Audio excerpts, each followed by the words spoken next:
All right, it's kind of widely again, and just continuing this series of kind of the vision of Wuji Chuanfa. Probably more into past today, and I was thinking specifically to talk about the past in terms of Tom Garagga and the things he shared with me, and some that he's obviously to say. Some of the things I'm not going to say because he said he did not want to say and to have be public. There's some things that are that way, right? Like I'm not here to air anybody's dirty laundry, and he doesn't really have dirty laundry. The only thing that I will caveat is that, um, and Tom would caveat this, he was asked by the Huang family, who he got to learn the Huang family system from, not to claim to be teaching their information directly. He was allowed to teach the material.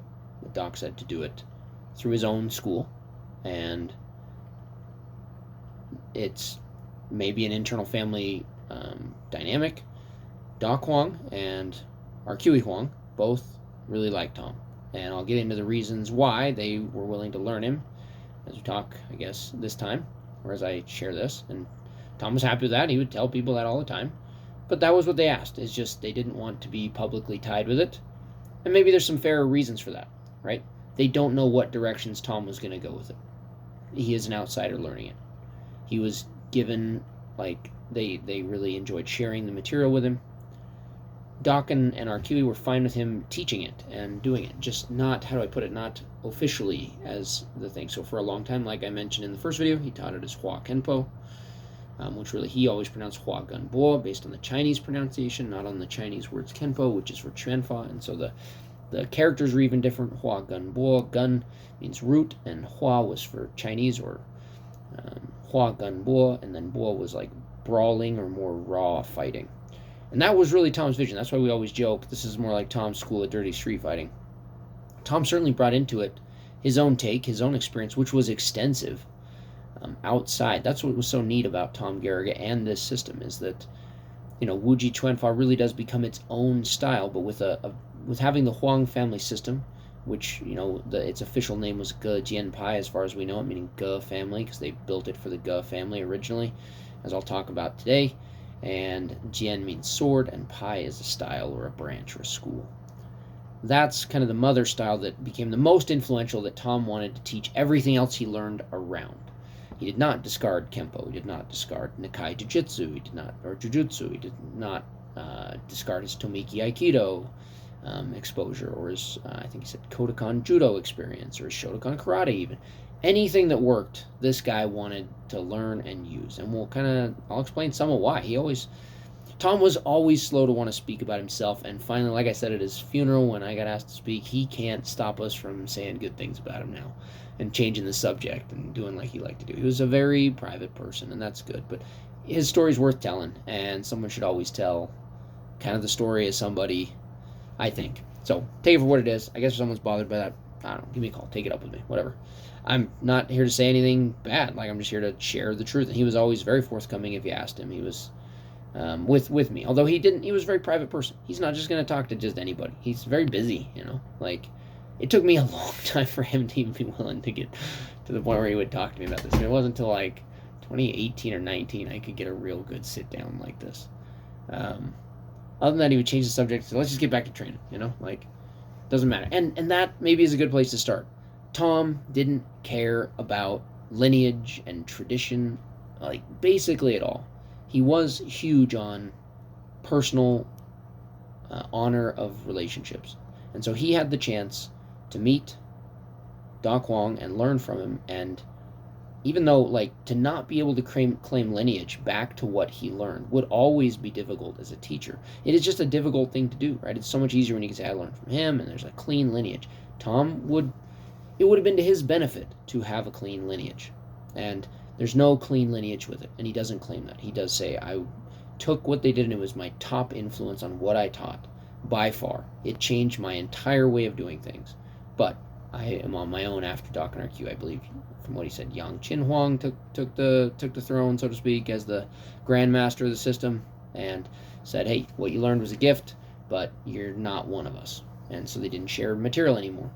Tom was able to he had the people he trained with, he said, like Calvin, Huang, Curtis, they were still willing to talk to him and share material, and did share some material with him after the family said they finished bridging the system. And as far as we understand, in around early 2000s, 1998, somewhere in there, they had analyzed all the things they planned on doing, and they were going to try to then formalize into a kind of more of a formalized style. However, the family has done that. I have no ties with them. I don't have any phone numbers. I don't know any people. And so Tom Garagga is kind of, for me, he's the beginner of our style, and I'm trying to follow up on his work. And I was very similar. We hit it off that way because I don't really care about all the rest. I'm a very non-formal person. If any of you know me, I care about what works, and I just don't have the time for the rest of a lot of it. I don't mean any disrespect to it. I just don't. It just doesn't interest me very much. I don't like to spend a lot of time. Even to some degree, this is a gift to people wanting to know. I think if you've spent a lot of your life, you should know what you trained in and what its history is. And so that's why I spend the time to make these videos. Starting out, when I did that class with Tom, this was mid 2019. I said, let's get like a biographical sketch of what is this style? What is Wuji Chuanfa? Where does it come from? What are its influences? And so going back, he referenced his brochure he used to share with everyone, which was made for marketing Tongwei martial arts, right? So this was the brochure, if I read it, and he basically, and Tom was telling the story. So this was Tom's own brochure of what he would say about the Chinese, the family. Over 2,500 years ago, a wealthy Chinese family was suffering from outside assaults upon family members. Family leaders decided that they needed to learn an effective method of defending themselves. So pausing for a second, if you have this brochure somewhere, and I'll put the copy of it on the blog page. But yeah, this would have been like post kind of this wealthy Chinese families, this post-warring states period. So there's even some family lore you'll get in. I've got some other notes on that he talked about. Keep in mind, I don't know anybody that's 2,500 years old. Tom didn't know anyone. His teacher Doc didn't know anyone. This is the story that they tell of their system. It's like any origin story. I don't know how you verify them. I think it's cool. I enjoy it. I hope you guys enjoy it. But we'll go through. They chose a martial arts school and they began to study. After some time, they became proficient in blocking, striking, kicking. However, they soon discovered they did not have the skills needed to defend themselves in grappling situations. Like going on with that, obviously, ground fighting, things like that. They found another martial art that emphasized grappling and studied that as well. This helped greatly, but soon other problems arose. What about dealing with armed enemies? Multiple attackers required skills they didn't have. The family then approached the military to learn weapons and how to fight as a group fighting strategies. As they broadened their knowledge, they became more and more effective in defending themselves. However, under this constant exposure to military and martial influences, some family members began to be violent-natured, so the study of healing and philosophy, spirituality, was included in their training. Reading on here as we discussed it, this thing is navigating this computer. My mouse is broken, so it doesn't scroll. They discovered that other systems of martial arts had different yet effective skills they did not have. They decided to do whatever was necessary to create the most complete and effective martial system they possibly could. That was the aim. And they started that a long time ago. They believed, and it was going to be their family tradition. You'd start with the kids when they're young. It would make their kids more formidable, right? Stronger. The goal is kind of twofold. Think of the yin-yang symbol. Morals and power. You can't have one without the other. The yin side is power, the yang side is morals. That's the way I like to summarize it. And that became like the tradition. We want a system of creating that. We want people who are moral and powerful. Simpler words that work with it on the moral side, good, but also strong, right? Trustworthy, but formidable. Those are kind of the three pairings, ways to describe the same phenomena. The yang side being moral, good, trustworthy. On the yin side, being powerful, right? Strong, formidable, not easy to deal with, right? So, they realized hundreds of styles existed. They believed that, the most complete system they possibly could. They believed that the only way to do this was to learn as many martial arts styles as possible and combine all the fighting skills into one cohesive system. We are not a mixed system. We are an integrated system. So you learn something and it integrates still into a cohesive fighting method, into a fighting style. I shouldn't say style, a fighting system. One of the goals is that from the system, you create and refine your own core style. and you can dip back into the system to upgrade your style. So anyway, the entire family spent generations seeking out learning entire martial styles and military systems. They realized that hundreds of styles existed and that it would take hundreds of years to learn them all. Undaunted, family members would seek out the most advanced instructors in a style. Each member would concentrate on a specific aspect. Some would learn basic moves, others would learn the speed and power concepts, others would learn tactics and strategies, others would learn like the spirituality if they had it, or the disciplines, the conditioning. Every aspect of the art would be completely studied, swiftly and completely studied. This team, so last time I was breaking down what the 5 foundations was. A lot of that was based on this, right? They would send family members out to break a style based on that. How do you generate power? How do you keep a mindset? How do you have strategy, tactics? What do you do for yourself, personal disciplines, to keep yourself a viable, formidable combatant through your life? So this team would then evaluate the new skill learned and improve them via the information from the massive knowledge they had already acquired. Keeping in mind, Jian Pai was a composite style, getting to integrate the royal styles at the time, or the imperial, the royal family styles into one. And so they just kind of kept that tradition going from before that Warring States period. The legend is the Ge family was the one assigned to protect the emperor family, which is why we have like the family's crest here, as I have on the shirt, which was theirs. It's got 5-fingered dragons for 3 claws. The idea is that all the other families that weren't in charge of protecting the imperial family would have 4 claws only depicted on each of their. They'd have 4-fingered claws. The imperial family would have 4 different claws with 5 fingers each. The family, as you see here, has multiple. This claw over here has 5 fingers depicted, 2 and a third. They had 3 of them shown, but all with 5 fingers, just because they were kind of tasked with protecting the imperial family. The others would have 4 fingers on each claw. And so they got to start that way as a composite style. And they just kept the tradition going. Wanted to make the most complete and effective, it's a family tradition, the most complete and effective family possible. If you know Chinese families, and you know how much they take pride in their family lineage and want to build and be the most educated, and how competitive it is in their culture, it makes a lot of sense, actually. And it's just, but they do see outsiders as outsider, and there's an inner door and an outer door component that is not really made equivalent in Western society. It's just not the same way we always are, but is very big in their culture. And so this family was doing that, right? Once the new information was ready, it would be incorporated into the family system. Generally, this allowed them to perform at a greater skill levels than the original sources. Sometimes, like when we're doing Bagua, there's fighting techniques the way we do it. It's kind of been familyized, Tom would call it, which is we don't bring any of the kind of the cognitive biases sometimes that a style gets. The family also became aware that the mountain of information they had accumulated was far more than could be effectively taught in a lifetime. To resolve this problem, the family developed more effective methods of grouping and teaching the skills. So to not have these videos be giant, I'm going to probably have to make them like part 1, part 2, and release them that way. I just don't have the time to go too much. I'm almost at 15 minutes now. So, as we go, hopefully that'll make sense. I don't need to make a playlist out of it or something. But I've gotten some really good feedback. I really appreciate you guys letting me know what you like and kind of which way to go. So I guess I'll keep doing this until it seems like no one wants to hear it, and then I'll leave it alone. But let's see. Going back with that, so what do I mean by cognitive biases, or Tom would say like it's kind of like hidden biases. I'm using that term.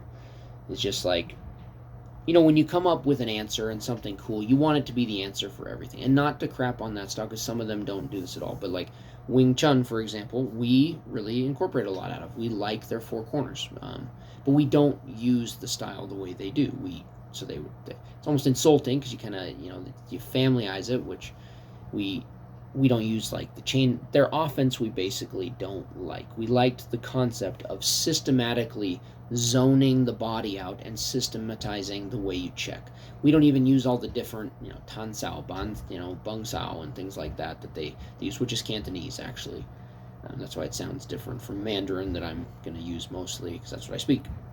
But but the same system existed. If you break them down into quadrants, We have different parries we're using in our four corners, and the idea of hitting and striking at the same time or as close to the same time as possible, that is gold. And they had a system of doing it where like that system is a little better than what we're doing, so we're going to upgrade to it. So it became one of the big 18 influences, but that's basically it. Stop kicking, I think, too, is a big thing that we really like that they do, that we incorporate, especially kicking kicks and watching for that, and the basic positioning. Their stance, we don't really use the stance, the traditional stance. Our centerline theory is quite a bit different than theirs.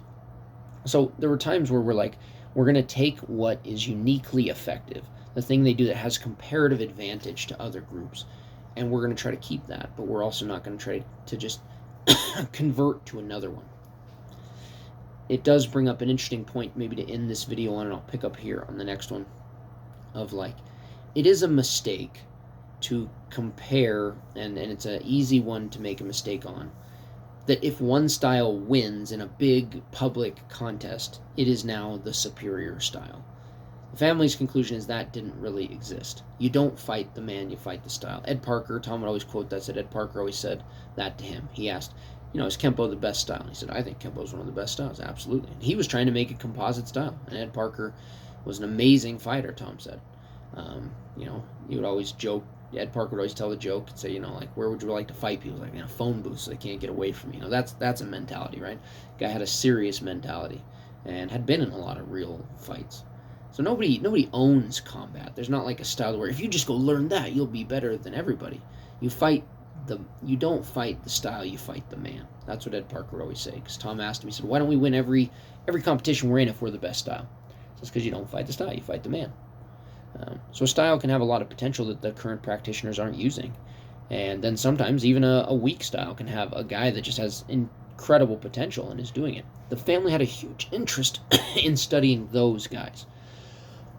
When they had a guy that was phenomenal at a style, maybe he wasn't the headmaster even, but he was just very talented, they want to study how does he do this. That's where their understanding of our two core principles, pressing and bridging, came to be, as they were like, this style teaches to do this in perfect balance, but when you watch him spar, and this is the guy who's dominant that no one can beat, he's always doing what? And they'd see him driving through the other guy, and they made our fundamental definitions that they explained to Tom, at least in English we say it as bridging is making your first move your last, or your setup for your last. Pressing is constantly taking their spine with yours, constantly taking their space. They have nowhere to go, displacing their spine with yours. Those became constants. Obviously, you do that with weapons, not with targets. You don't put your face closer and just smack your face into someone's fist. It's just meaning through your tactics. I don't stand nicely in front of you and trade punches. I want to land and drive through you so you don't have enough balance to do anything else. Or I want to pull you off balance. That's still my spine through a pull displacing yours. And I'll either be driving or dragging through your spine. That became, every tactic has to be built around that. Those became, in a lot of ways, that is the family system in a nutshell, is learning how to express the principles of bridging and pressing. Doing it in fighting, doing it in health and fitness, doing it in goals in life, doing it in your spirituality, doing it in how you program your habits. That would be our whole system. So bridging and pressing, I find, is what's unique. Tom said they found that not by studying any one style, but through studying their own and through other styles to see the people that break out, that are always exceptional, they're doing these things. And so they built then everything else kind of around those principles. Those would be considered, I would consider those part of the original mother style Jian Pai, right? Because it was their own insight from seeing others and what was common. And you can apply that into whatever you've learned, right? If you look around, there's just a way they fight. You can say, when they looked at Mike Tyson, he's just way more aggressive. Or Rocky Marciano as a boxer. I loved boxing growing up. My dad studied lots of boxing, or he had me watch a lot. He wasn't a boxer. My grandpa was a boxer. He did some bare knuckle boxing. Showed me when I was young. I love that stuff, right? Boxers are some of the toughest fighters out there, man, and they are fast and they're aggressive. Bruce Lee loved to watch boxing. Loved to watch Muhammad Ali. Got his idea out of a book called The Straight Lead for his emphasis on the lead hand. Boxing has a lot of fighting, especially old boxing, when there was still kind of pummeling and grappling happened and clinch fighting. It was a kind of a different sport than it's evolved to now. Not to side tangent too much like modern basketball versus late 80s, early 90s basketball and mid 90s when I loved it, when there was still defense allowed. Before it just became whatever we want to call the NBA now. Not that I don't think there's great athletes, it's just boring to watch a lot of time. Side tangent. wouldn't be a video with me if I didn't side tangent a couple times. You'd know I wasn't doing well. Um, but anyway, that's probably a good place to end it. Through studying all these, just like it said, it allowed them to come up with more effective ways of doing things, to have a better way of sharing it. I'll pick up there in the next video, kind of finish, maybe, yeah, and I'll finish reading through this. Yeah, and I'm stopping right in the middle of the notes on the brochure. Let me finish the brochure at least. I got a couple more minutes. So this allowed the family members to quickly learn and assimilate sophisticated skills and movements. After 2.5 millennia, 2,500 years, the tradition of learning and improving the family style continued on. Goes on today. Nearly 1,400 martial arts styles and 85 military schools are known to exist. To date, the family has absorbed all that were available to them. All 1,400 martial arts styles, 85 military schools, our systems, this has allowed them to develop the most complete and effective martial art they could, or known. This system we call Wuji Chuanfa. The system is designed for real-life use. It is not a sport or exercise form. It is a combat art based on the goal of defending yourself from multiple attackers, primarily, as always thought of, because it was a battlefield style in its origin. This is done through the use of fast, powerful, fluid combinations, an adaptable approach, I would add. Strikes, kicking, grappling, locks, throws, ground fighting, traditional, non-traditional weapons all employed. Sophisticated tactics, strategies, and group fighting skills are also included. Observation, decision-making skills, as well as crisis intervention, verbal de-escalation are taught in this system. These and other skills are joined together to try to make the style complete. This allows the user to avoid dangerous situations whenever possible. When a confrontation is unavoidable, the system grants the physical and mental skills needed to respond appropriately and effectively. The system allows the user to accomplish a wide range of goals, from escaping to controlling to incapacitating and dropping the enemy. It can be freely used while standing, sitting, lying down, while armed or unarmed, in grappling or striking combinations or any grappling or striking confrontations and any combinations thereof.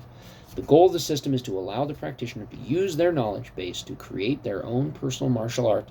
It will help each individual to discover exactly what maneuvers suit their body style and personal outlook. It then offers specific concepts to help them choose what skills will best work for them. The advanced teaching ideas allows the students to learn a greater amount of knowledge in a shorter period of time. The skills are taught simply and related to natural movements whenever possible.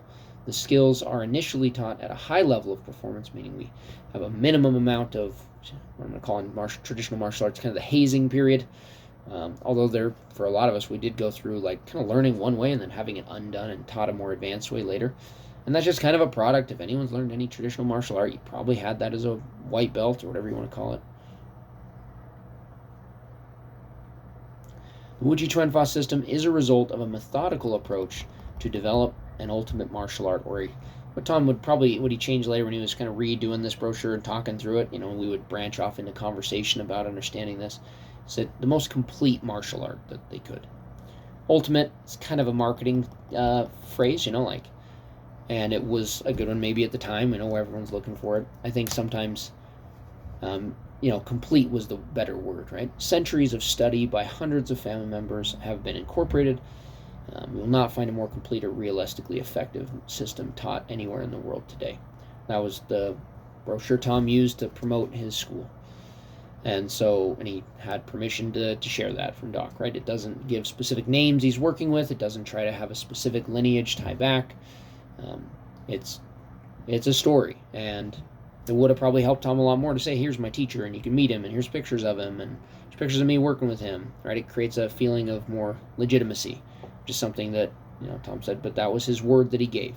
The family was only good with Tom being taught on that condition, all the rest of them, even though, Doc and our QE were grandmasters and were allowing of it, but they still had respect for the rest of the people that were fifth steps, and that was the arrangement. In short, which I'll go into more in the next video, like Tom he's the only outsider to be given permission to learn it, and we'll go kind of from there. We'll talk about that.